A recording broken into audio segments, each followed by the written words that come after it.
ओशो के विचारों में आप जो भी खोज रहे हैं वह आपको मिल जाएगा। एक गहरा और व्यापक दर्शन है।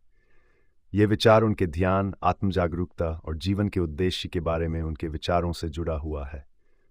ओशो मानते थे कि जीवन में जो कुछ भी हम खोजते हैं, चाहे वह प्रेम हो, खुशी हो, शांति हो या ईश्वर हो, वह हमारे भीतर ही होता है।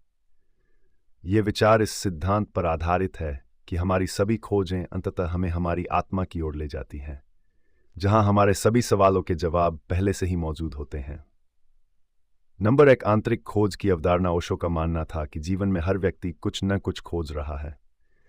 कुछ लोग धन और सफलता की खोज में होते हैं, कुछ प्रेम और रिश्तों की, और कुछ लोग शांति और आत्मिक ज्ञान की खोज करते हैं। लेकिन उनकी ये खोज अक्सर बाहरी दुनिया में होती है, जबकि सच्ची खोज अंदर की यात्रा होती है। उनके अनुसार जो कुछ भी हम बाहरी दुनिया में खोजते हैं वह अस्थायी और नाशवान होता है। बाहरी चीज़ों के पीछे भागने से हमें अस्थायी संतुष्टि मिल सकती है, लेकिन वह कभी स्थायी नहीं होती। असली खोज वह है जो आत्मा के भीतर होती है। जब हम अंदर की ओर देखते हैं तब हमें सच्ची शांति और संतोष मिलता है। नंबर दो, खोज का मतलब क्या है? ओशो के अनुसार खोज का मतलब केवल बाहरी चीज़ों की तलाश करना नहीं है, बल्कि एक गहरी आंतरिक यात्रा है। ये यात्रा हमें अपनी सच्ची पहचान, अपने अस्तित्व और जीवन के वास्तविक उद्देश्य की ओर ले जाती है। हमारी अधिकांश खोजें हमें बाहरी दुनिया में कुछ पाने के लिए प्रेरित करती हैं, लेकिन असल में हम जो खोज रहे होते हैं वह पहले से ही हमारे भीतर होता है। चाहे वह शांति हो, प्रेम हो या आनंद, ये सब हमारे अंदर मौजूद है, लेकिन हम इसे बाहर खोजने की कोशिश करते हैं। जब हम अंदर की ओर मुड़ते हैं और ध्यान की मदद से अपने भीतर झांकते हैं, तब हमें वह मिलता है जिसकी हमें तलाश थी। नंबर तीन, आप जो खोजते हैं वह आपको मिलता क्यों है? ओशो इस बात पर जोर देते हैं कि जब हम सच्चाई की तलाश में होते हैं और पूरी निष्ठा से किसी चीज़ को खोजते हैं तो वह हमें मिलती है। इसका कारण यह है कि हमारी खोज एक ऊर्जा का निर्माण करती है। जब हम किसी चीज़ को पाने के लिए अपनी पूरी ताकत और निष्ठा लगाते हैं तो यह ऊर्जा हमें उस चीज़ की ओर खींचती है। ओशो के अनुसार यह एक आध्यात्मिक नियम है। जब आप पूरी सच्चाई से कुछ खोजते हैं तो पूरा अस्तित्व आपको उसकी प्राप्ति में मदद करता है। ये कोई जादू नहीं है, बल्कि ये आपके इरादे की ताकत और अस्तित्व के साथ आपकी एकता का परिणाम है। नंबर चार, खोज और ध्यान। ओशो के अनुसार ध्यान हमारी आंतरिक खोज का सबसे महत्वपूर्ण साधन है। ध्यान के माध्यम से हम अपने विचारों, भावनाओं और अहंकार से परे जाकर अपनी सच्ची आत्मा से जुड़ सकते हैं। जब हम ध्यान में बैठते हैं तो हम अपनी आंतरिक आवाज़ सुनने लगते हैं और हमारी आत्मा की खोज शुरू हो जाती है। ध्यान हमें यह समझने में मदद करता है कि जो कुछ भी हम बाहर खोज रहे हैं वह पहले से ही हमारे भीतर है। यह खोज केवल समझने की बात है। ध्यान के माध्यम से हम अपनी आत्मा की गहराई तक पहुंचते हैं, जहां हमें वह सब कुछ मिलता है जिसकी हमें तलाश थी। नंबर पाँच, वास्तविकता की खोज। ओशो का मानना था कि हम सब एक भ्रम में जी रहे हैं। हम जिस दुनिया को देखते हैं वह केवल एक आभासी या सतही वास्तविकता है। असली वास्तविकता इससे परे है और उसे समझने के लिए हमें अपनी आंतरिक यात्रा करनी होगी। जब हम ध्यान के माध्यम से अपनी आंतरिक यात्रा करते हैं तो हम अपनी सच्ची वास्तविकता को पहचानने लगते हैं।